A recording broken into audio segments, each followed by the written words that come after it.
May mga sandali sa buhay na tila nauupos ang lakas mo. Ang katawan mo ay bumibigay.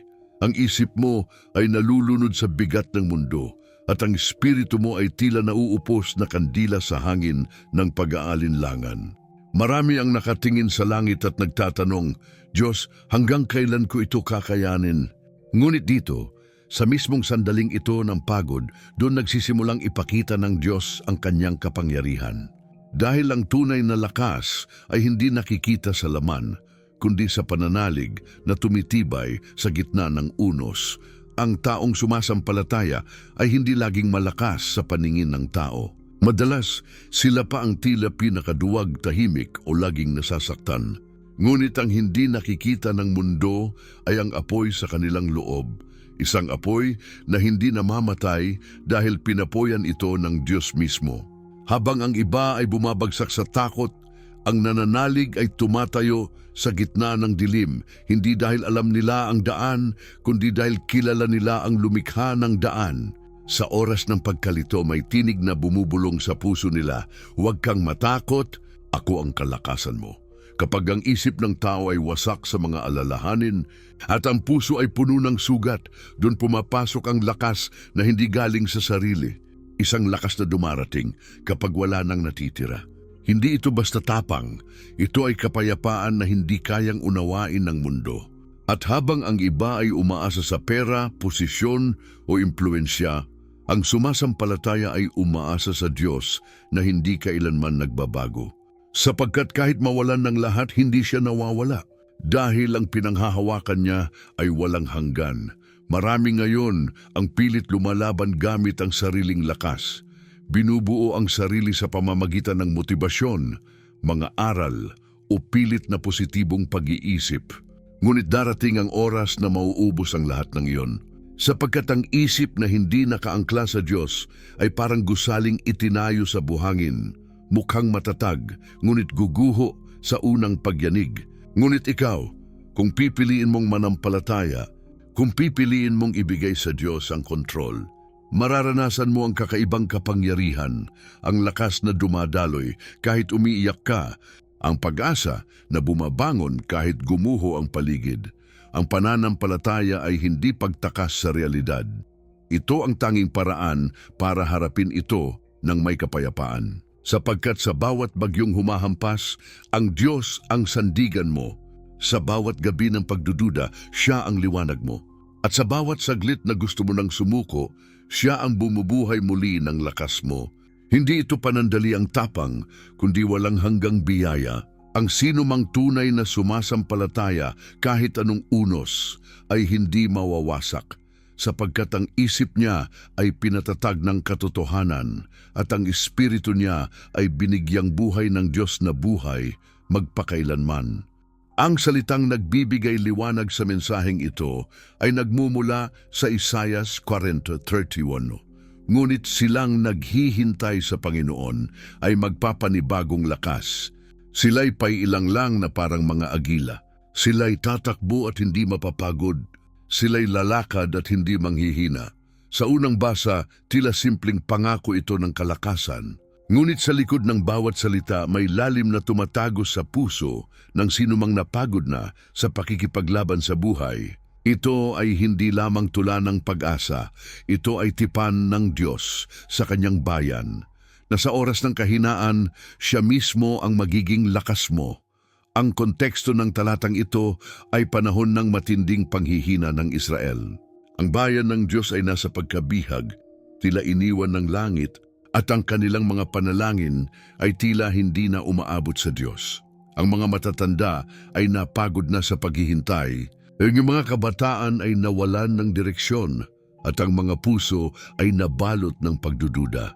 Ngunit sa gitna ng katahimikan, dumating ang tinig ni Isaias, isang tinig na nagpaalala na ang Diyos ay hindi natutulog, na bagaman tila nawala ang kanyang presensya, Siya ay patuloy na gumagawa sa katahimikan. Ang pangakong ito ay hindi ibinigay sa mga malakas, kundi sa mga pagod. Hindi sa mga panatag, kundi sa mga luhaan. Kapag sinabing naghihintay sa Panginoon, hindi ito pasibong paghihintay. Sa wikang Hebreo, ang maghintay dito ay nangangahulugang kumapit ng may tiwala, umasa kahit walang nakikita, magpahinga sa kamay ng Diyos habang patuloy na umaasa. Ibig sabihin, ang tunay na pananampalataya ay hindi lamang panalangin na umaasa sa himala, kundi pamumuhay na hindi bumibitaw kahit wala pang nakikitang resulta. Sa ganitong klase ng tiwala, doon nagsisimulang dumaloy ang kapangyarihang galing sa Diyos. Hindi lakas ng laman, kundi lakas ng Espiritu. Kapag ang Diyos ang nagbibigay ng lakas, hindi ito pansamantala. Hindi ito tulad ng lakas na galing sa tulog, pagkain o pahinga. Ito ay lakas na dumadaloy mula sa kanyang Espiritu. Ang taong may ganitong lakas ay marunong humarap sa bagyo nang hindi natitinag, marunong tumahimik sa gitna ng kaguluhan, marunong magtiwala kahit walang paliwanag. Kaya't sinabi ni Isaias, sila'y paiilang lang na parang mga agila.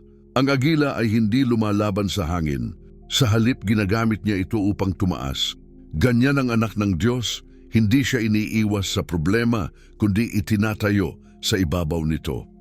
Ngunit bakit inihalin tulad ng Diyos ang kanyang mga anak sa agila? Dahil ang agila, bago ito muling lumipad, dumaraan muna sa proseso ng pagbabagong masakit.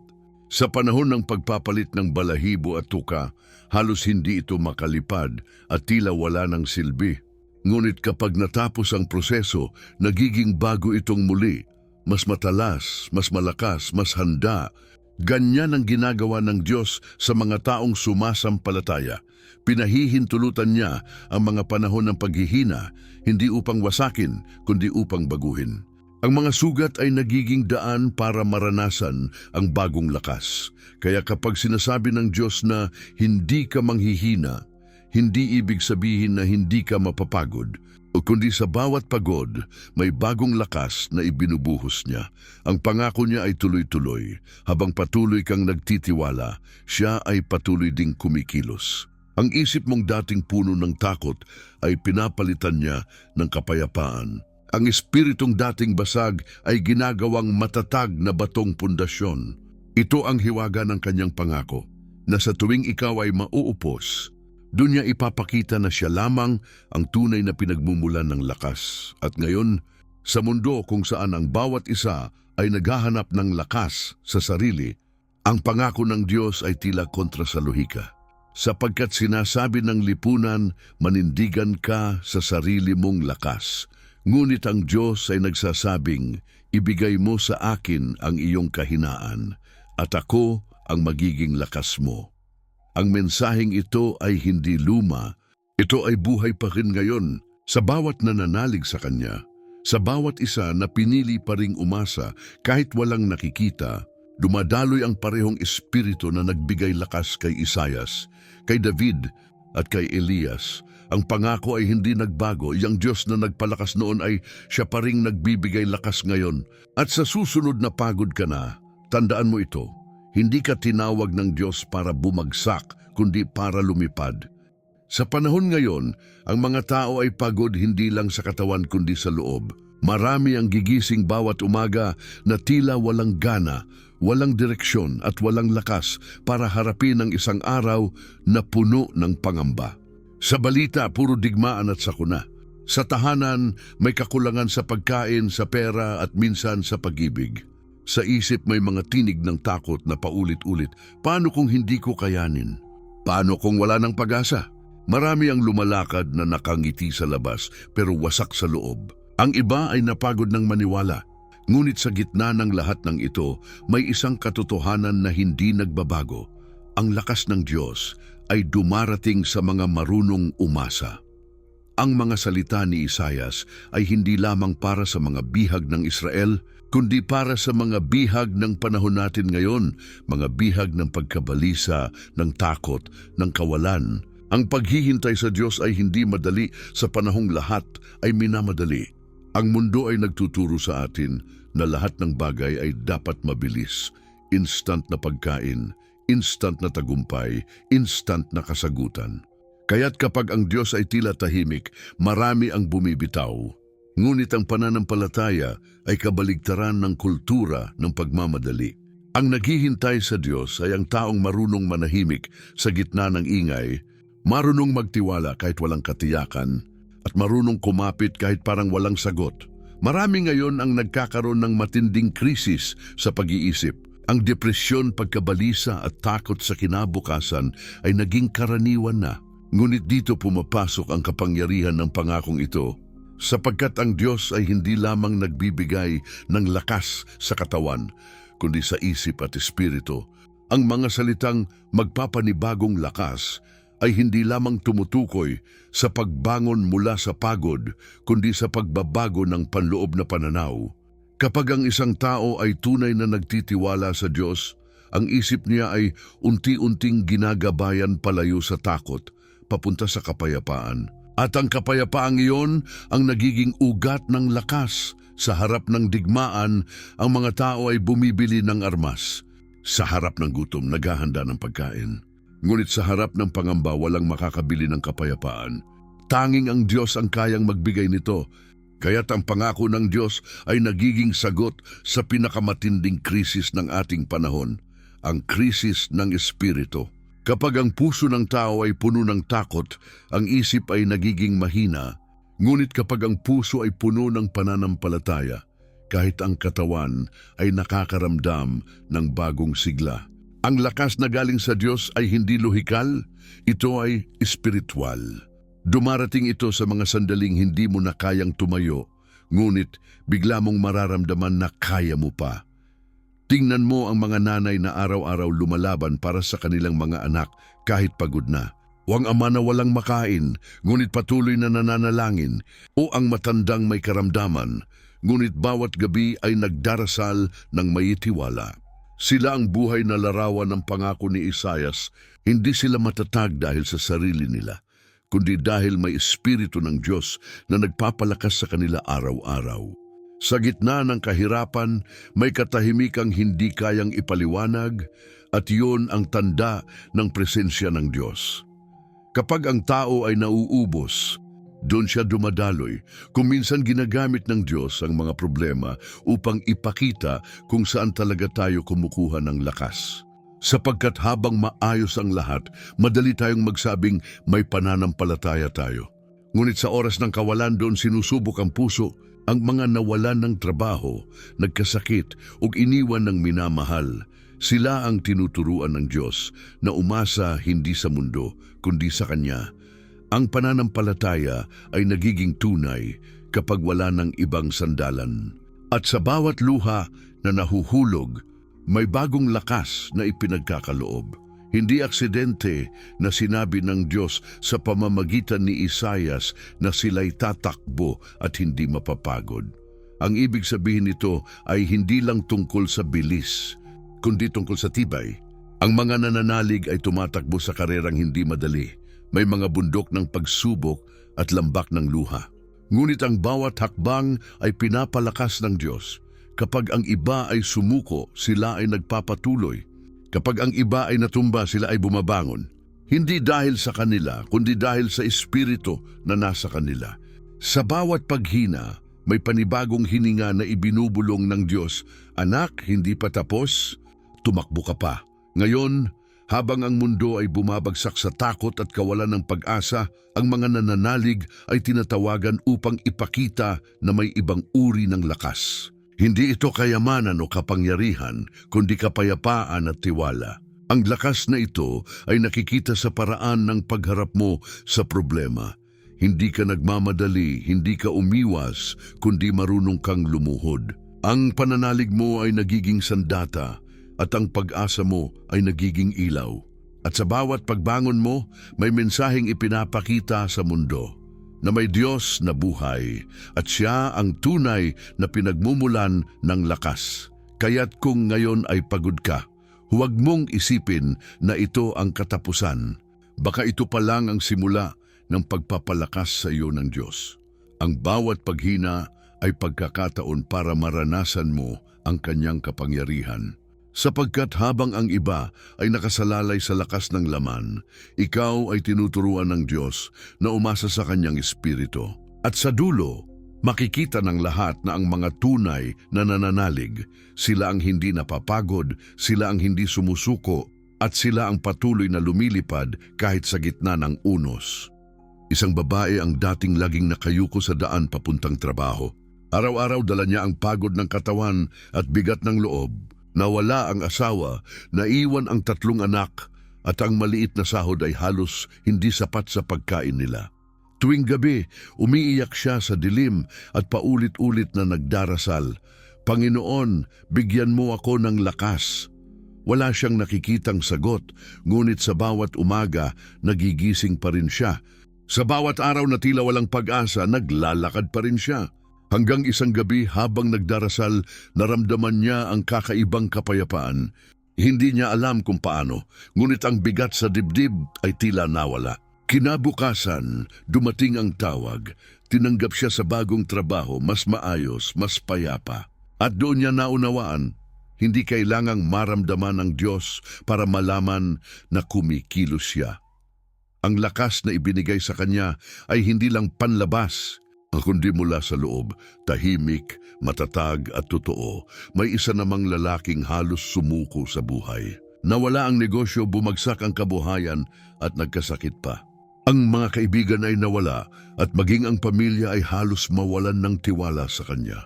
Ngunit sa gitna ng lahat, isang gabi binuksan niya ang Biblia at nabasa ang Isaias 40:31.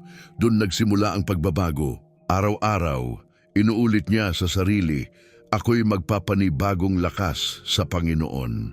Sa una, tila walang nangyayari, pero habang lumilipas ang panahon, unti-unti siyang nagkaroon ng bagong pananaw. Hindi bumalik agad ang kayamanan, pero bumalik ang kapayapaan. Natutunan niyang hindi sa resulta nakabatay ang tagumpay, kundi sa tiwala. At ngayon, siya ay nagsisilbing patotoo sa iba, na ang tunay na lakas ay ang kakayahang ngumiti sa gitna ng kawalan. Ang mga ganitong kwento ay hindi kakaiba. Marami sa atin ang may sariling bersyon ng pagkahulog at pagbangon. Tulad ni Elias na minsan ay naupo sa ilalim ng punong kahoy at nagsabing, "Tama na, Panginoon, kunin mo na ako." Pagod siya, gutom at nawala ng pag-asa. Ngunit pinakain siya ng Diyos at pinahinga. At sa susunod na umaga, nagkaroon siya ng panibagong lakas para maglakbay muli. Ang kwento ni Elias ay larawan ng bawat kaluluwang pagod, na kahit sa pinakadilim na gabi, may Diyos na magpapahinga sa iyo at magpapanibagong lakas. Isipin mo rin si David, bago siya naging hari. Itinakwil siya, hinabol para patayin at halos mawalan ng lahat. Ngunit sa bawat laban, hindi siya tumigil sa pananalig. Sa mga awit, paulit-ulit niyang sinasabi, "Ang Diyos ang aking tanggulan, ang aking kalasag." Ang kanyang tagumpay ay hindi bunga ng tapang, kundi ng pagtitiwala. Sapagkat ang taong patuloy na kumakapit sa Diyos, kahit sugatan, ay hindi kailanman magigiba. Kapag ang lakas mo ay nanggagaling sa pananampalataya, ang bawat sugat ay nagiging patunay ng kanyang kapangyarihan. Isang ina sa ospital ang araw-araw na nakaupo sa tabi ng kama ng kanyang anak na may karamdaman. 3 buwan na ang lumipas at tila walang pagbabago. Ngunit bawat gabi binubulong niya sa anak, "Anak, gagaling ka. Hindi tayo pababayaan ng Diyos." Isang gabi, habang nagdarasal, naramdaman niyang parang may mainit na dumaloy sa kamay niya. At sa mga sumunod na araw, unti-unting bumuti ang kalagayan ng bata. Nang makalabas sila ng ospital, sinabi niya sa mga tao, "Hindi ko alam kung kailan nangyari, pero alam kong ang Diyos ang gumawa." Ang lakas na iyon ay hindi pisikal lamang. Ito ay pananalig na umabot sa himala. Mayroon ding mga kwento ng tahimik na pagbabago. Isang matanda na mag-isa sa bahay, araw-araw ay nagdarasal sa lumang upuan. Wala ng pamilya, wala ng kasama. Ngunit sa bawat pagdarasal, siya ay nakangiti. Kapag tinanong kung saan niya kinukuha ang lakas, sasabihin lang niya, "Sa Kanya, sa bawat umaga na binibigay niya sa akin." Ang ganitong mga kwento ay nagpapatunay na hindi kailangang malaki ang himala para maranasan ng Diyos. Minsan, ang mismong kakayahan mong magpatuloy ay isa ng himala, at sa panahon ngayon, kung saan maraming puso ang pagod at maraming isip ang nanghihina, Patuloy na nagpapakita ang Diyos sa mga buhay na handang magtiwala. Isang sundalo ang nakaligtas sa digmaan, isang manggagawa ang nakahanap ng trabaho matapos mawalan ng lahat, isang kabataan ang bumalik sa pananampalataya matapos ang depression. Lahat sila may iisang linya sa kanilang kwento. Akala ko tapos na, pero ang Diyos pala ang simula ko. Ang mga patutuong ito ay hindi lamang mga kwento ng tao, kundi mga patunay ng kapangyarihan ng Diyos na buhay. Ang lahat ng ito ay nagpapaalala sa atin na ang pangako ni Isaias ay hindi lamang salita sa papel. Ito ay realidad na paulit-ulit na nangyayari. Sa bawat panahong marupok tayo, doon siya nagiging matibay. Sa bawat pagod siya ang nagpapahinga. At sa bawat pagkadapa, siya ang umaakay. Ang mga patutuo ng mga taong ito ay larawan ng kung ano ang ibig sabihin ng manampalataya. Hindi ang mabuhay ng walang problema, kundi ang magtiwala sa gitna ng lahat ng problema. Sapagkat ang Diyos ay hindi lang nagbibigay ng lakas, siya mismo ang lakas. At ang mga tumatanggap nito ay hindi lang basta lumalaban, sila ay lumilipad tulad ng mga agila dala ng hangin ng kanyang espiritu. Kapag binuksan mo ang Biblia, makikita mong ang pangako ng lakas mula sa Diyos ay paulit-ulit na ipinahayag sa iba't ibang panahon, sa iba't ibang henerasyon, ngunit may iisang diwa na ang Diyos ay hindi nagbabago. Mula sa mga propeta hanggang sa mga alagad, iisa ang mensahe na ang mga nananalig ay hindi pinababayaan at sa gitna ng kahinaan ng tao, ipinapakita ng Diyos ang kanyang kaluwalhatian. Sa panahon ni Isaias, ito ay pangakong magpapanibagong lakas. Sa panahon ni Joel, ito ay pangakong pagbubuhos ng espiritu sa lahat ng laman. Sa panahon ni Jesus, ito ay naging katuparan. Ang mga pagod at nabibigatan ay lumapit sa akin at kayo'y aking pagpapahingahin. Ang lahat ng ito ay bahagi ng iisang plano. Isang plano ng Diyos na bumubuo sa kasaysayan ng kaligtasan ng sangkatauhan. Kung titingnan mo, ang pangakong ito ng lakas ay hindi lang tungkol sa kalusugan o katatagan. Ito ay propetikong pahayag ng pag-asa sa gitna ng pagguho. Sa panahon ni Isaias, ang Israel ay nasa pagkabihag. Sa panahon natin, ang mundo ay bihag ng kasalanan, kaguluhan at takot. Ang mensahe ay nananatiling pareho. Ang mga nagtitiwala sa Diyos ay magpapanibagong lakas. Ang mga salitang iyon ay umaalingaw-ngaw hanggang ngayon, mula sa mga disyertong nilakaran ng mga propeta hanggang sa mga lungsod na nilalamon ng kaguluhan. Ang kapangyarihan ng Diyos ay hindi nakulong sa nakaraan. Ito ay dumadaloy hanggang ngayon at patuloy na kikilos sa mga huling araw. Kapag binasa mo ang aklat ni Daniel, makikita mong ang mga makadiyos ay tinawag upang magtaglay ng lakas sa gitna ng pandaigdigang kaguluhan. Sa Daniel 11:32 nakasulat, "Ngunit ang mga taong kumikilala sa kanilang Diyos ay magpapatibay at kikilos." Iyon ang parehong espiritu ng pangako ni Isaias. Ang lakas ay hindi galing sa armas, hindi sa impluensya, kundi sa pagkilala sa Diyos. Sa huling panahon, habang ang mundo ay lumulubog sa takot at kasinungalingan, ang mga nananalig ay magiging ilaw. Hindi dahil malakas sila, kundi dahil ang liwanag ng Diyos ay nasa kanila. Ito ang dimensyong propetiko ng lakas. Hindi lamang personal na pagbangon, kundi paghahanda para sa mas malalim na laban ng Espiritu sa kasamaan. Sa aklat ng Apokalipsis, makikita mo rin ang larawan ng mga banal na hindi sumuko kahit sa gitna ng pag-uusig. Nakita ni Juan ang mga kaluluwang tumayo sa harap ng trono ng Diyos, pagod ngunit tagumpay, dahil ang kanilang lakas ay galing sa kordero. Ang propetikong mensaheng ito ay malinaw. Ang Diyos ay hindi lang nagbibigay ng lakas para sa ngayon, kundi naghahanda ng bayan na matatag hanggang sa wakas. Ang lakas na ibinibigay ng Diyos ay may layunin upang tayo ay maging saksi ng kanyang katapatan sa gitna ng panahon ng kaguluhan. Sa bawat krisis na dumarating, hindi niya hinahayaan ang kanyang mga anak na mawalan ng paninindigan. Bagkus, sa mga panahong iyon, lalo niyang pinapatatag ang kanilang pananampalataya. Isipin mo ang sinabi ni Habakuk, "Bagaman ang puno ng igos ay hindi namumunga at walang ani sa mga ubasan, gayon pa man ako'y magagalak sa Panginoon, magdiriwang sa Diyos ng aking kaligtasan. Ang Panginoon ang aking kalakasan." Ito ay prophetikong tinig ng pananampalataya, isang paalala na ang tunay na lakas ay hindi nakabatay sa nakikita, kundi sa tiwala sa hindi nakikita. Sa panahon ng kawalan, ang mga nananalig ay magiging palatandaan ng liwanag. Sila ang magpapatotoo na kahit bumagsak ang ekonomiya, kahit magbago ang mundo, may Diyos na hindi nagbabago. At ang propesiyang ito ay patuloy na natutupad ngayon sa bawat taong pinipiling manampalataya kahit sa gitna ng unos. Kapag tiningnan mo ang kasaysayan ng bayan ng Diyos, makikita mo ang isang siklo. Kapag sila ay nanghihina, ibinabangon sila ng Diyos. Kapag sila ay naliligaw, tinatawag niya pabalik. At sa bawat pagtawag, may pangakong kasama, pangakong magpapanibagong lakas, pangakong magbibigay ng bagong espiritu. Iyan ang ipinangako rin ni Ezekiel, "Aking aalisin ng pusong bato at bibigyan kayo ng pusong laman."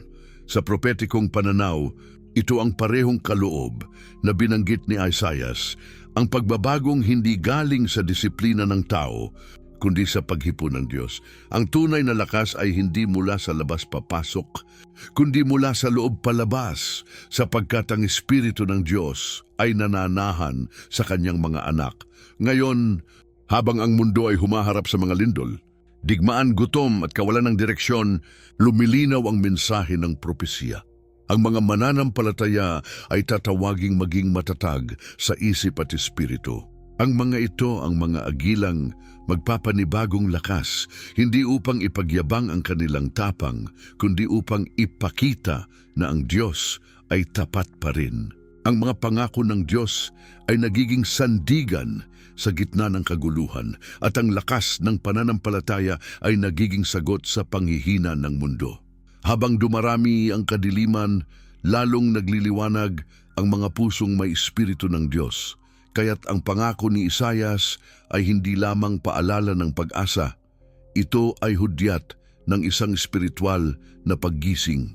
Sa mga huling araw, habang ang marami ay nanghihina sa takot, ang mga anak ng Diyos ay lalakas sa pananampalataya. Sila'y tatakbo at hindi mapapagod, sapagkat hindi na sila umaasa sa sarili, kundi sa espiritu na bumababa mula sa langit. Ang lakas ng Diyos ay hindi lang para sa individual, kundi para sa buong bayan na kanyang tinawag. At sa panahon kung kailan ang mundo ay tila bumibigay, ang propesiyang ito ay nagiging sagot sa sigaw ng sangkatauhan. Panginoon, bigyan mo kami ng lakas, at mula sa langit ang tugon ay malinaw, ang aking espiritu ay sapat. Ang aking lakas ay sa inyo. Ngunit dumadating ang mga araw na tila hindi mo maramdaman ang pangako. Ang mga panalangin ay parang tumatama lamang sa kisame, at ang lakas na ipinangako ng Diyos ay tila hindi dumadaloy. Nais mong manampalataya, ngunit ang bigat ng buhay ay tila mas malakas. Panginoon, bulong mo, kung ikaw ang nagbibigay ng lakas, bakit ako ganito kahina? Sa mga sandaling iyon, hindi mo kailangan ng sermon, kailangan mo ng sagot. At dito nagsisimula ang pinakamatinding bahagi ng pananampalataya. Ang pakikibaka sa pagitan ng nakita at hindi nakikita, ng pangako at ng realidad, ng tiwala at ng pagdududa. Ang mga dakilang tao ng pananampalataya ay dumaan din sa parehong tanong. Si Job, na sinabing matuwid sa harap ng Diyos, ay umiyak at nagsabi, "Bakit mo ako pinahihirapan?" Si Jeremias, ang propetang tinig ng Diyos, ay nagtanong, "Nasaan ka, Panginoon, sa gitna ng aming pagdurusa?" Maging si David ay sumigaw, Diyos ko, bakit mo ako pinabayaan?" At kahit si Jesus sa krus ay inulit ang parehong sigaw, ang mga salitang iyon ay hindi tanda ng kawalan ng pananampalataya, kundi patunay na ang mga nananampalataya ay marunong ding magtanong. Sapagkat ang tunay na pananampalataya ay hindi bulag na pagtanggap, Ito ay matapang na pananatili kahit walang paliwanag. Kapag hindi mo nararamdaman ang Diyos, hindi ibig sabihin na wala siya. Minsan, ang katahimikan niya ay hindi kawalan, kundi pagtuturo. Katulad ng guro na tahimik habang ang estudyante ay kumukuha ng pagsusulit, ang Diyos ay madalas na tahimik habang sinusubok ang ating pananampalataya. At sa mga panahong iyon, gusto niyang makita kung saan tayo kumukuha ng lakas, sa ating damdamin o sa kanyang salita. Sapagkat ang damdamin ay pabago-bago, ngunit ang salita niya ay hindi nagbabago. Ang problema ay hindi ang kanyang kakayahang tumugon, kundi ang ating kakayahang maghintay. Marami ang nagsasabing, kung totoo ang Diyos, bakit may digmaan? Bakit may sakit? Bakit may mga inosenteng nagdurusa? Ang mga tanong na ito ay matagal nang umiiral mula pa sa simula ng kasaysayan. Ngunit kung titingnan mo sa lente ng pananampalataya, makikita mong ang Diyos ay hindi kailanman nagsabing hindi tayo dadaan sa paghihirap. Ang pangako niya ay hindi buhay na walang bagyo, kundi lakas sa gitna ng bagyo. Sinabi ni Jesus, sa mundo ay mayroon kayong kapighatian, ngunit magalak kayo sapagkat aking dinaig ang mundo. Ang pananampalataya ay hindi pagtakas sa sakit, kundi pagpili naman ng palataya kahit may sakit. Kapag tinanong mo, bakit hindi pa natutupad ang pangako? Tandaan mong ang oras ng Diyos ay iba sa oras ng tao. Sinabi sa Habakkuk 2:3, ang pangitain ay may takdang panahon. Bagaman tila magtatagal, hintayin mo ito sapagkat ito'y tiyak na darating. Ibig sabihin, ang pangako ng Diyos ay hindi nawawala, may oras lamang ito. Tulad ni Abraham na inantay ang anak sa kabila ng katandaan, tulad ni Jose na ikinulong bago maging tagapamahala ng Ehipto, tulad ng mga Israelita na naglakbay sa ilang ng 40 taon bago makarating sa lupaing pangako. Ang bawat pangako ay dumadaan sa panahon ng paghihintay, at sa paghihintay, nahuhubog ang pananampalataya. Ang paghihintay ang pinakamasakit na bahagi ng paglalakbay dahil doon nasusubok kung totoo ang tiwala.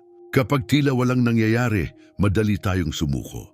Ngunit sa bawat araw na pinipili mong magtiwala, lumalakas ang iyong espiritu kahit hindi mo napapansin. Ang pananampalataya ay parang ugat ng puno. Hindi nakikita, ngunit habang lumalalim, lalo itong nagiging matatag. At darating ang araw na kung saan makikita mo ang bunga ng lahat ng iyong pananalig at doon mo mauunawaan kung bakit kailangang magtagal ang proseso. Marahil ngayon ay nagdarasal ka para sa kagalingan pero hindi mo pa ito nararanasan. O kaya'y humihingi ka ng kasagutan ngunit tila walang tugon. Tandaan mo, hindi ibig sabihin ng katahimikan ng Diyos ay wala siyang ginagawa. Sa ilalim ng lupa may ugat na tumutubo. Sa likod ng ulap may araw na muling sisikat. Ang Diyos ay laging gumagawa sa mga paraan na hindi mo nakikita. At kapag dumating ang panahon, ipapakita niya sa iyo na walang luha ang nasayang, walang paghihintay ang walang saysay, ang mga pagdududa ay hindi kailangang ikahiya. Ang dumalakas ay kung ano sang ginagawa mo sa mga ito. Dadalhin mo ba ito sa iyong sariling lakas o ibibigay mo sa Diyos? Kapag pinili mong ibigay, doon mo mararanasan ang kapayapaang hindi kayang ibigay ng mundo.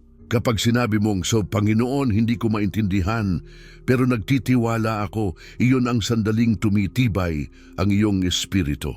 Iyon ang lakas na hindi nakikita, ang lakas na nagmumula sa presensiya ng Diyos. Ang tao ay gustong maranasan agad ang sagot, ngunit ang Diyos ay interesado sa paghubog ng puso. Kapag hinahayaan niyang tumagal ang proseso, hindi dahil pinaparusahan kanya, kundi dahil tinuturuan kanyang lumakad sa pananampalataya, hindi sa pakiramdam.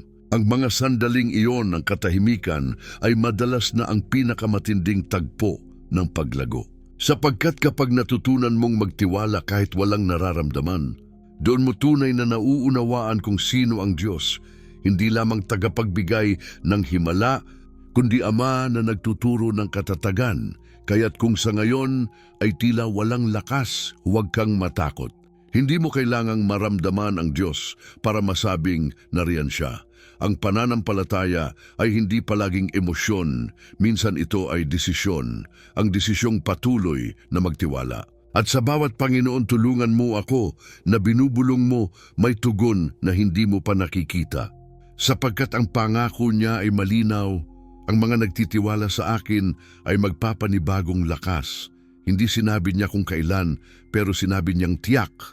At kung tiyak sa Diyos, sapat na iyon para magpatuloy ka, kahit pagod, kahit sugatan, kahit walang paliwanag, sapagkat ang pananampalataya ay hindi laging pag-unawa, minsan ito ay tahimik na pagtitiwala na ang Diyos ay tapat kahit hindi mo pa nakikita ang kanyang kamay.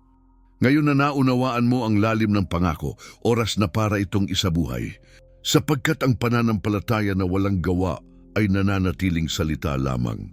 Ang Diyos ay hindi lamang nais na marinig mo ang kanyang salita, nais niyang maranasan mo ito.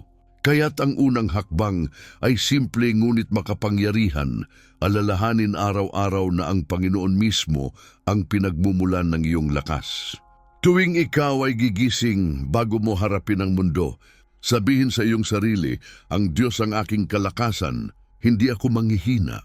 Ang pagbigkas ng katotohanan ito ay hindi ritual, kundi pagpapahayag ng tiwala.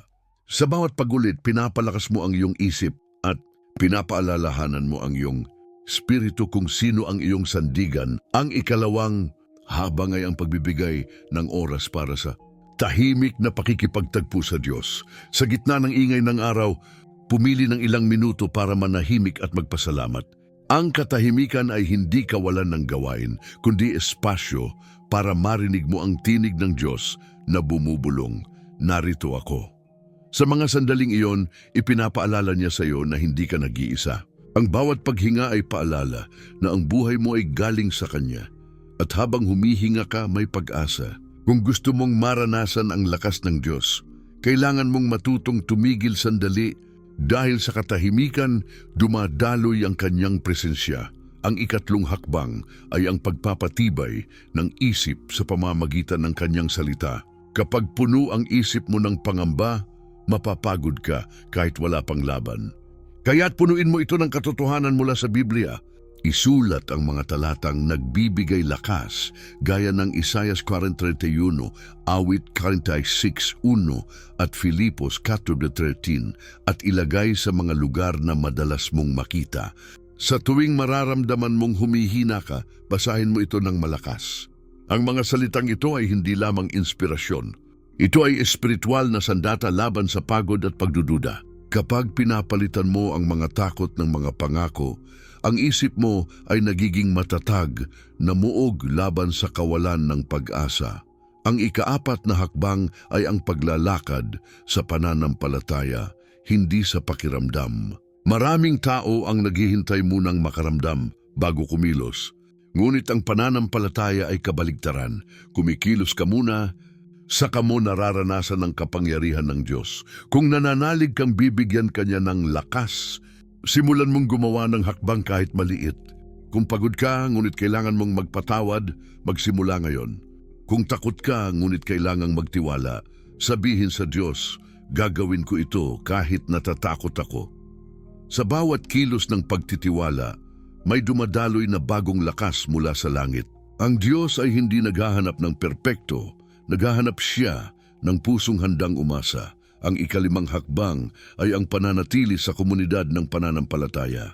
Ang mga agila ay hindi lumilipad mag-isa sa panahon ng unos. Sila ay sabay-sabay na umaangat sa hangin. Ganyan din ang mga anak ng Diyos. Kapag pagod ka, hanapin mo ang mga kasama mong mananampalataya na magdarasal kasama mo, magpapaalala sa iyo ng pangako at magtataguyod sa iyong pananampalataya. Ang kalakasan ay mas madaling maranasan kapag may mga kamay na umaakay sa iyo.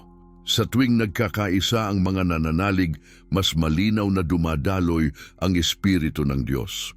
Kaya't huwag mong hayaang mapagod ka ng mag-isa, lumapit sa mga kapatiran, at hayaang ang apoy ng pananampalataya nila ay magbigay liwanag sa iyo. Ang ika-6 na hakbang ay ang pagpapasalamat sa gitna ng paghihintay. Maraming tao ang nawawalan ng lakas dahil nakatuon sila sa kakulangan. Ngunit kapag natutunan mong magpasalamat, kahit sa gitna ng kakulangan, nagbabago ang pananaw mo. Kapag pinili mong sabihin, "Salamat Panginoon dahil alam kong may ginagawa ka," nagbubukas ka ng pintuan para sa kapayapaan. Ang pasasalamat ay hindi emosyon, ito ay desisyon ng pananampalataya. At sa bawat pasasalamat, pinapalitan ng Diyos ang bigat ng puso mo ng kagaanan. Sa halip na pagod, kapayapaan. Sa halip na takot, katiyakan. Ang ikapitong hakbang ay ang pagtanggap na ang lakas ng Diyos ay dumarating sa mga yugto, hindi palaging biglaan. Minsan, bibigyan ka niya ng lakas para sa isang araw lamang at bukas ay panibagong lakas na naman. Ganyan siya, sapat palagi kahit hindi sobra. Kaya't huwag kang mabigo kung hindi mo agad nararamdaman ang pagbabago. Ang Diyos ay hindi nagmamadali, ngunit hindi rin siya nahuhuli. Ang mahalaga ay manatili kang tapat sa proseso, sapagkat habang nananatili ka, unti-unti kang binabago ng kanyang espiritu. Hindi mo napapansin, pero ang dating mahina mong loob ay nagiging matatag, at ang dating takot ay nagiging tapang. Ang ikawalong hakbang ay ang pagdeklara ng pananampalataya araw-araw. Huwag mong hayaang ang mga salita mo ay puno ng pag-aalinlangan. Sa halip, punuin mo ito ng pananalig. Sabihin mo, "Ako'y malakas sa Panginoon. Hindi ako mawawala ng pag-asa. Ang Diyos ko ay tapat." Kapag sinasabi mo ito, hindi mo pinipilit ang sarili mong maniwala. Hinahayaan mong ang katotohanan ng Diyos ang magsalita para sa iyo. Sa paglipas ng panahon, mapapansin mong ang dating mga salita ng takot ay napalitan ng mga salitang may kapangyarihan. Dahil ang dila na puno ng pananampalataya ay nagiging instrumento ng milagro. At ang huling hakbang, ibigay mo sa Diyos ang bawat bahagi ng iyong kahinaan. Huwag mong itago ang pagod mo, ilapit mo ito. Sabihin mo sa Kanya, "Panginoon, hindi ko kaya, pero naniniwala akong kaya mo." Sapagkat doon, sa sandaling iyon ng kabuuang pagsuko, dumadaloy ang kabuuang lakas. Ang Diyos ay hindi naghahanap ng malalakas. Siya ay naghahanap ng tapat. At kapag nakita niya na ang puso mo ay handang umasa sa Kanya, gagawin niya ang higit pa sa iyong inaasahan. Ang iyong isip ay magiging kalmado, ang iyong espiritu ay magiging matatag, at ang iyong lakas ay muling manunumbalik. Sapagkat ang mga umaasa sa Panginoon ay hindi kailanman napapahiya. Sila'y binubuhusan ng lakas na hindi nauubos, at sa bawat araw na lumilipas, sila'y lumalakad ng may tapang na galing sa langit. Ngayon ay panahon na hindi lang makinig kundi tumugon. Hindi aksidente na narinig mo ang mensaheng ito. Marahil pagod ka, marahil matagal ka nang lumalaban sa katahimikan, o baka matagal mo nang hinahanap ang lakas na hindi mo mahanap sa mundo. Ngayon sinasabi sa iyo ng Diyos, "Anak, ako ang lakas mo." Kaya sa sandaling ito, huminto ka muna. Isara mo ang iyong mga mata, huminga ng malalim. Hayaan mong ang katahimikan ay maging daan para marinig mo ang tinig ng Diyos na dumarating sa iyong puso. Ang Kanyang espiritu ay naririto at nais niyang palitan ang bigat ng iyong kaluluwa ng Kanyang kapayapaan. Itaas mo sa Kanya ang lahat ng iyong kinikimkim, ang mga takot na hindi mo masabi kahit kanino, ang mga luha na ayaw mong ipakita, nang sa mga sandaling halos sumuko ka. Ilagay mo ang lahat ng iyon sa Kanyang mga kamay. Sabihin mo sa Kanya sa loob ng iyong puso, "Panginoon, pagod na ako, ngunit nagtitiwala ako sa iyo." Sa mismong sandaling iyon, nagsisimulang kumilos ang Diyos, sapagkat kapag ang tao ay umaamin ng kanyang kahinaan, doon nagiging daan ng Espiritu upang dumaloy ang kapangyarihan ng langit. Hindi mo kailangang magmukhang malakas, kailangan mo lang maging tapat. Ngayon, ipanalangin mo sa tahimik na paraan, "Panginoon, ibalik mo ang lakas ng aking isip at espiritu. Palitan mo ng kapayapaan ang aking takot at ng pag-asa ang aking pagod. Ikaw ang aking kalakasan. Sa bawat pagbigkas, mararamdaman mong tila may liwanag na dumarating sa loob mo.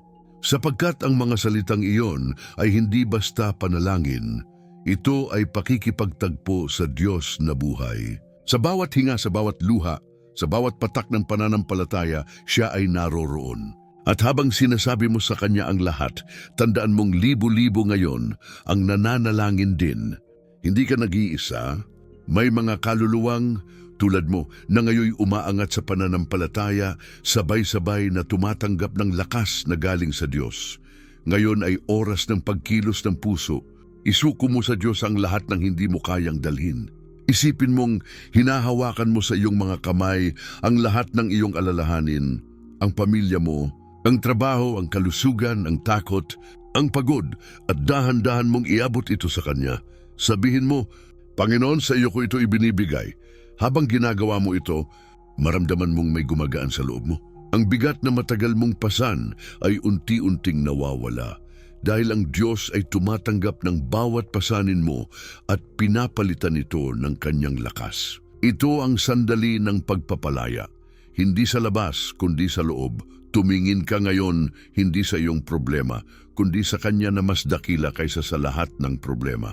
Itaas mo ang iyong paningin at isipin mong ikaw ay tulad ng agila na muling binibigyan ng lakas upang lumipad. Hindi mo kailangang manatili sa lupa ng pagod at pangamba. Tinatawag ka ng Diyos na lumipad sa taas ng pananampalataya. Ang kanyang espiritu ang hangin na mag-aangat sa iyo. Kaya't kahit hindi mo alam kung saan ka dadalhin, magtiwala ka. Ang Diyos ang iyong direksyon, ang iyong sandigan at ang iyong lakas. Ngayon, hayaan mong ang pananampalataya ay maging tugon mo sa kanyang panawagan. Habang nakikinig ka ngayon, sabihin mo sa iyong sarili, hindi ako nag-iisa. May Diyos na nagmamahal sa akin. Sabihin mo nang may buong tiwala, Panginoon, tinatanggap ko ang lakas na galing sa iyo. At kung maaari, isulat mo sa mga komento bilang patotoo ng iyong pananampalataya. Tinatanggap ko ang lakas ng Diyos ngayon. Sapagkat ang pagpapahayag ng pananalig ay hindi lamang salita, ito ay pagpapakita ng pag-angkin ng kanyang pangako. At sa bawat isa na nagsasabing Amen ngayon, ang Espiritu ng Diyos ay kumikilos sa likod ng mga salita, nagbubukas ng mga pintuan, nagpapagaling ng mga sugat, at nagpapalakas ng mga pusong pagod. Ito ang sandali ng pagsuko, ng pagbabalik, ng pagpapanibagong lakas. Hindi mo kailangang hintayin pa ang tamang panahon. Ito na yon. Ito ang oras ng panibagong simula. Habang nagbubuhos ng biyaya ang Diyos, tanggapin mo ito. Sabihin mo sa puso mo, Panginoon, narito ako. Palitan mo ang aking pagod ng iyong kapayapaan. Sa bawat salitang iyon, sa bawat paghinga, sa bawat patak ng pananampalataya, may himalang unti-unting nangyayari sa iyong kaluluwa. Ang Diyos ay muling gumagawa at ang kanyang pangako ay nagiging buhay sa iyo ngayon. Isara mo ngayon ang iyong mga mata. Ilagay mo ang iyong kamay sa dibdib at huminga ng malalim. Sa katahimikan ng sandaling ito, hayaang manahimik ang iyong isip at makinig ang iyong puso. Ang Diyos ay naririto. Sa gitna ng lahat ng iyong iniinda, sa bawat bigat na dala ng iyong kaluluwa, nais niyang maramdaman mo ang kanyang presensya. Sabihin mo sa loob mo, Panginoon, narito ako. Nais kong maranasan ang lakas na ipinangako mo. Habang binibigkas mo ito, maramdaman mong unti-unting bumababa ang kapayapaan ng Diyos. Tahimik, banayad, ngunit may bigat ng kanyang pag-ibig.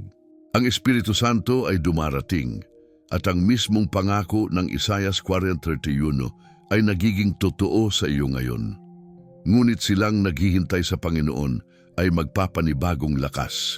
Sila'y pailang lang na parang mga agila. Sila'y tatakbo at hindi mapapagod. Sila'y lalakad at hindi manghihina. Panginoon, ito ang aming pinanghahawakan. Sa oras na ito, itinataas namin ang aming mga puso sa iyo.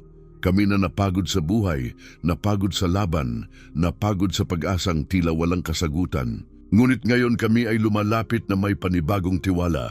Alam naming hindi mo kami iniwan. Alam naming hindi mo kami kinalimutan. Kaya't aming idinideklara, ang aming lakas ay galing sa iyo, hindi sa aming sarili. Diyos, sa ngalan ni Jesus, hinihingi namin ang iyong kapangyarihan na dumaloy ngayon sa bawat nananalangin. Hipuin mo ang bawat isip na balisa, ang bawat puso na sugatan. Sa mga pagod at hirap, ibuhos mo ang iyong kapayapaan. Sa mga may karamdaman, ipadama mo ang iyong kagalingan. Sa mga nawala ng pag-asa, ibalik mo ang pananampalataya. Sa mga naguguluhan, ipakita mo ang landas ng liwanag. Panginoon, palitan mo ng liwanag ang dilim, ng lakas ang panghihina, ng pag-asa ang kawalang gana. Sapagkat sinabi mo sa iyong salita, ang aking biyaya ay sapat para sa iyo, sapagkat sa kahinaan nagiging ganap ang aking kapangyarihan. Ama sa langit, tinatanggap namin ngayon ang iyong lakas.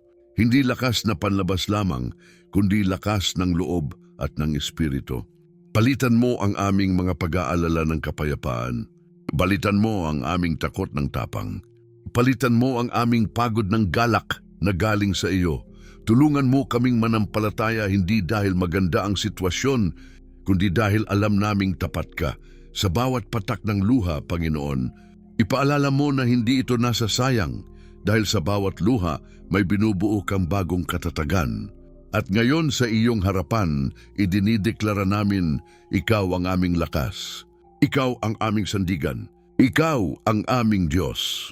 Panginoon, sa pangalan ni Jesus, iniaalay namin sa iyo ang aming mga pamilya. Protektahan mo ang bawat tahanan na nananalangin ngayon. Ipagkaloob mo ang kapayapaang hindi kayang ibigay ng mundo. Palakasin mo ang mga ama na patuloy lumalaban, ang mga ina na patuloy umaasa, ang mga anak na lumalakad sa pananampalataya. Sa bawat tahanan na puno ng problema, ibuhos mo ang iyong kapayapaan. Sa bawat isipan na naliligaw, ilapit mo muli sa iyo. Sa bawat kaluluwang nauupos, sindihan mo muli ng apoy ng Espiritu. Sapagkat sinabi mo, Panginoon, ang aking lakas ay ginagawa kong ganap sa kahinaan, kaya't ngayon, buong puso naming tinatanggap ang iyong biyaya, Ama. Ipinagkakatiwala namin sa iyo ang mga taong nawalan ng direksyon, ang mga hindi na makatulog sa gabi, ang mga balisa sa kinabukasan, ang mga sugatan ng nakaraan. Ipuin mo sila, Panginoon. Ipaalala mo sa kanila na hindi sila nakalimutan. Ibalik mo ang liwanag sa kanilang mata, ang pag-asa sa kanilang puso. Bigyan mo sila ng lakas upang muling lumakad. At sa bawat isa na nananalangin ngayon, iparamdam mo ang yakap mo, ang yakap na nagpapatahimik sa bagyo ng loob, ang yakap na nagsasabing, anak, hindi kita iniwan, ako ang lakas mo. Ngayon, Panginoon, kami ay nagkakaisa sa pananampalataya. Sa bawat tahanan, sa bawat puso, sa bawat bansang nakikinig sa salitang ito, kami ay humihiling ng panibagong simula. Ibuhos mo ang iyong espiritu sa amin. Gisingin mo ang aming kaluluwa. Itas mo kami mula sa aming pagkahulog. Ibalik mo ang aming kagalakan sa pananalig. At ipakita mo sa amin, Panginoon, na ang pangako mo ay totoo, na ang umaasa sa iyo ay hindi kailanman manghihina. Kami ay tatakbo at hindi mapapagod. Kami ay lalakad at hindi manghihina, sapagkat ikaw ang aming lakas magpakailanman. Sa huling sandaling ito ng panalangin, sabihin mo sa iyong puso, Panginoon, salamat sa iyong lakas. Salamat sa iyong presensya. Salamat sa iyong pangako.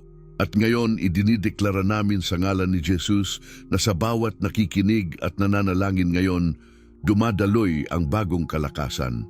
Ang mga sugatan ay gagaling, ang mga pagod ay makakapahinga, at ang mga nanghihina ay muling tatayo. Sapagkat ikaw, O Diyos, ay tapat.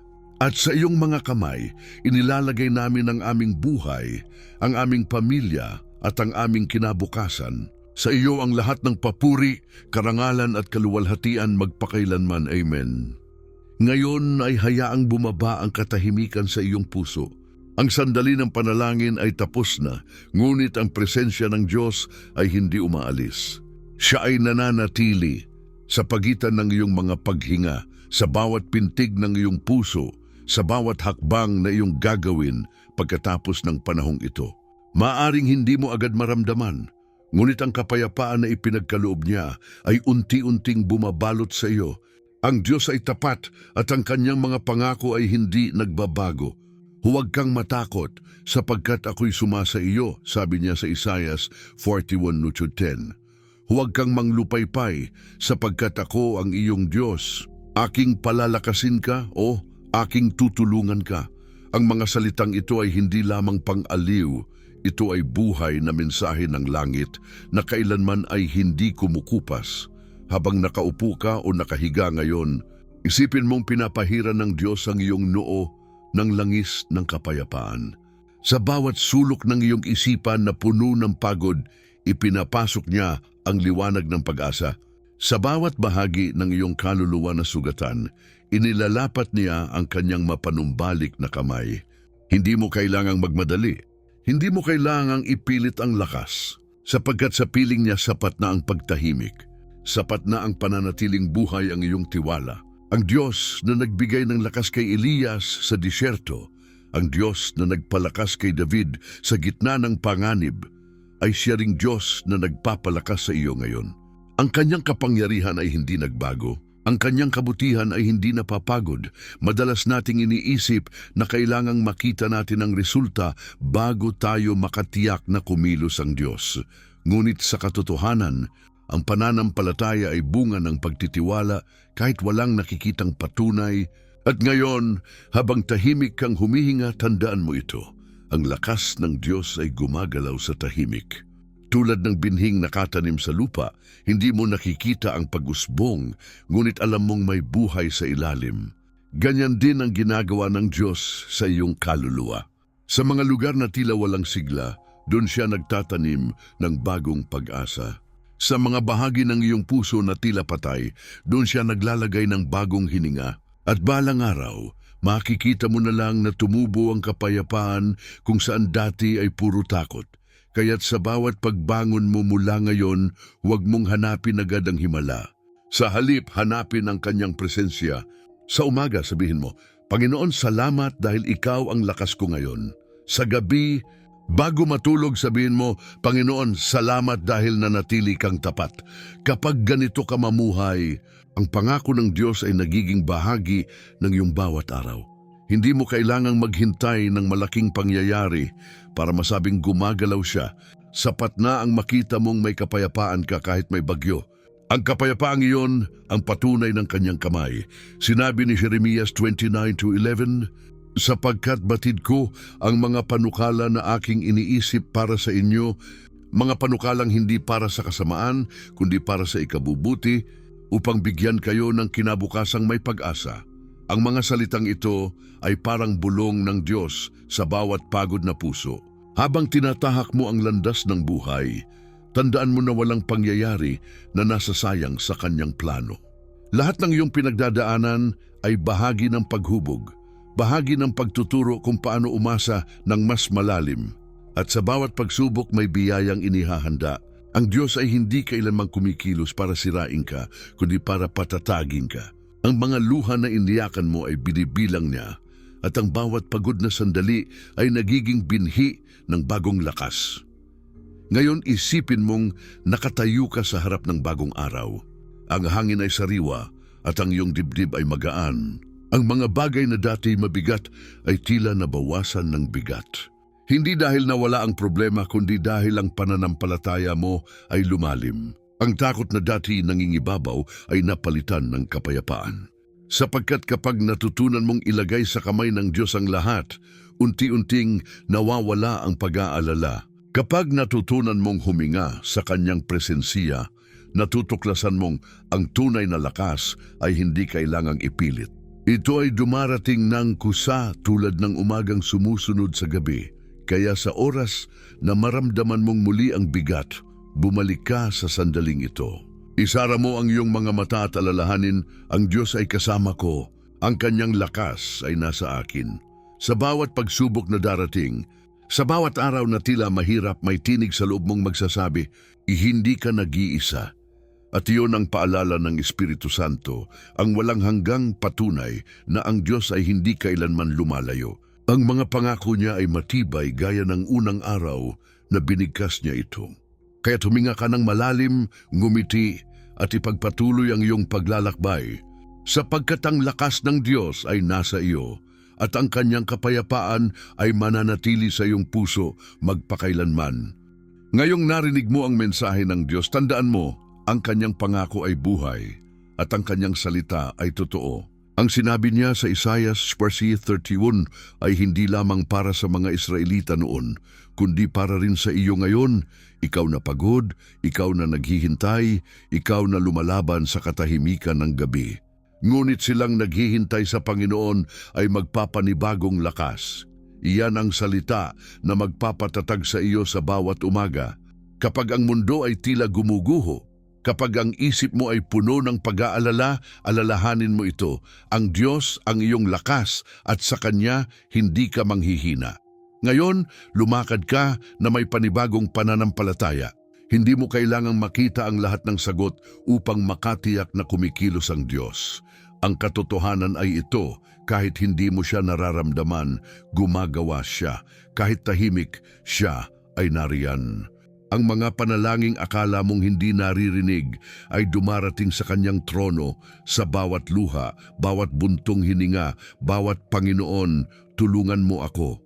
Kaya huwag kang sumuko. Huwag mong hayaan ang pagod na agawin ang pag-asa mo. Sa halip, sabihin mo sa iyong puso, ako'y magpapanibagong lakas sa Panginoon. Ang mga pangako ng Diyos ay hindi nagbabago kahit magbago ang panahon. Ang parehong Diyos na nagpalakas kay David laban sa higante, na nagbigay ng tapang kay Daniel sa lungga ng leon at nag-angat kay Maria sa panahon ng takot, siya rin ang Diyos na kasama mo ngayon. Kung kaya niyang palakasin ang mga bayan sa nakaraan, kaya niya ring palakasin ang iyong puso ngayon. At kung minsan ay tila mahirap paniwalaan, hayaan mong ipaalala ng Espiritu sa iyo, hindi mo kailangang maging malakas upang manatiling tapat. Kailangan mo lamang manatiling tapat upang maranasan ang kanyang lakas. Isipin mong ang bawat araw ay panibagong pahina ng isang kwento na isinulat ng Diyos. Sa bawat pahina, may laban, may luha, ngunit mayroon ding biyaya at pag-asa. Ang kanyang plano ay hindi natatapos sa iyong pagod. Doon pa lamang ito nagsisimula. Ang mga sugat na minsan mong ikinahiya ay magiging patotoo ng kanyang kabutihan. Ang mga pagkadapa mong ikinabigla ay magiging paalala ng kanyang katapatan. Kaya huwag mong kalimutan, ang bawat pagsubok ay paanyaya ng Diyos upang ipakita sa iyo kung gaano siya kalakas at kung gaano kalalim ang kanyang pag-ibig. Ngayon, bago matapos ang mensaheng ito, inaanyayahan kitang kumilos sa pananampalataya. Huwag mo lang itago ang natanggap mong kapayapaan, ibahagi mo ito. Sabihin mo sa iba, ang Diyos ang lakas ko. Ibahagi mo sa isang kaibigan na pagod na, sa isang kapatid na umiiyak o sa isang taong nawawalan ng pag-asa. Sapagkat minsan, ang lakas na ibinibigay sa iyo ng Diyos ay hindi lamang para sa sarili mo, kundi para rin sa iba. Sa pagbahagi mo, ikaw mismo ay muling pinapalakas. At habang ginagawa mo ito, napupuno ang mundo ng liwanag ng kanyang pangako. Kung hindi ka pa nakasali sa ating komunidad ng pananampalataya, ngayon ang tamang oras. Mag-iwan ka ng komento ng pananampalataya. Sabihin mo, ako'y nagtitiwala sa mga pangako ng Diyos. Iyan ang iyong deklarasyon. Iyan ang iyong hakbang ng pananalig. At kung nais mong patuloy marinig ang mga ganitong mensahe, huwag kalimutang mag-subscribe sa kanal na ito. Dito, araw-araw tayong nagdarasal, umaasa, at tumatanggap ng lakas mula sa salita ng Diyos. Dito, hindi ka nag-iisa. Sama-sama tayong lumalakad sa pananampalataya. At habang nagtatapos ang video na ito, hayaan mong manatili sa iyong isip ang katotohanan na ito. Ang Diyos ay tapat. Ang kanyang salita ay hindi babalik na walang saysay. Ang kanyang pangako ay hindi mawawala. Kaya kapag muling dumating ang pagod, kapag muling bumigat ang loob mo, pumikit ka at sabihin mo, Panginoon, ikaw ang aking lakas. Dahil sa Kanya, kahit sa gitna ng bagyo, may kapayapaan. Kahit sa gitna ng luha, may pag-asa. At kahit sa gitna ng kawalan, may Diyos na kailanman ay hindi bumibitiw. Ang iyong lakas ay magmumula sa Kanya at sa bawat araw na darating, mararanasan mong totoo ang Kanyang salita. Ang mga nagtitiwala sa Panginoon ay hindi mapapahiya, sapagkat ang kanilang lakas ay magmumula sa Diyos na walang hanggan.